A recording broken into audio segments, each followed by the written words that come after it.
the big change is that rather than being influenced by outside forces, your family, your work, now you have control. And successful retirees are those people who take control, who believe, as my father used to say, if it's to be, it's up to me. And so you become very introspective.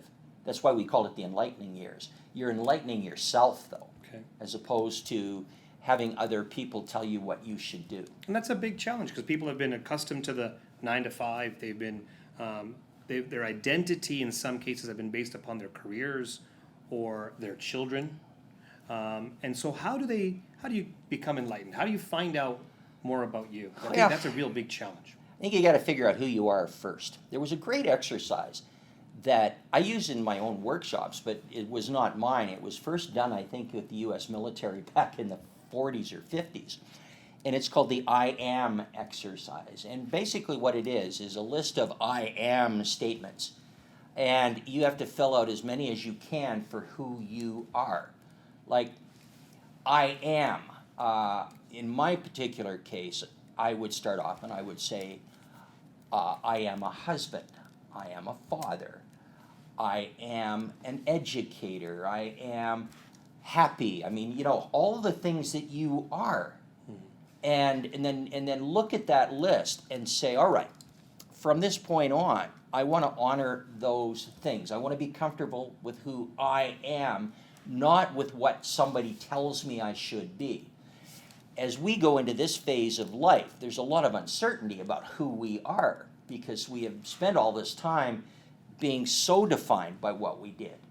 And some broke through that, right? But most people are, your concept of what happiness is or your concept of what success is came from what other people told you.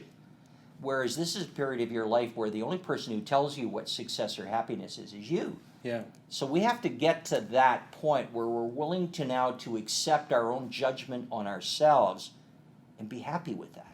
That's an interesting part when you bring up judgment, because I think many people who transition or are in retirement are looking at how their lifestyle needs to be based upon how others judge them. Yeah.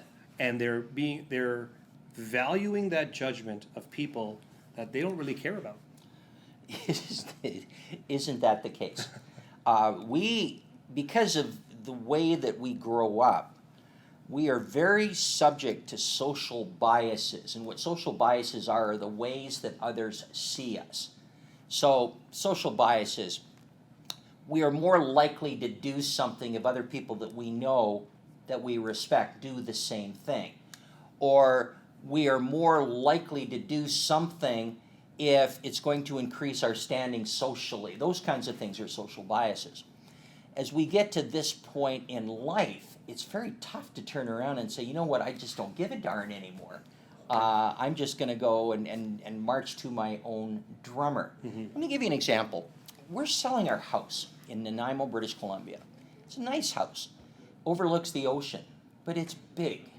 My wife doesn't like to do housework, and she wishes I would do more housework. So we just looked at this thing and said, we love this house, but we are going to downsize. Okay. So in looking at downsizing, we had to look at what would we like to do. One of the things that came up right out of the blue was, why don't we buy a boat, live on a boat? Okay. I would never have considered something like that because I had to have a big house that I could entertain and have people come to. So I'd be going from a 4,500 square foot house to a boat that couldn't be any bigger than 1,000 square feet. Now, we haven't made that decision yet, but the fact is that we're looking at things now to say what works for us as opposed for what do we care our friends think one way or another. Because I know I've got friends that will say, you're moving where? Yeah. Let me get this straight. Correct. So.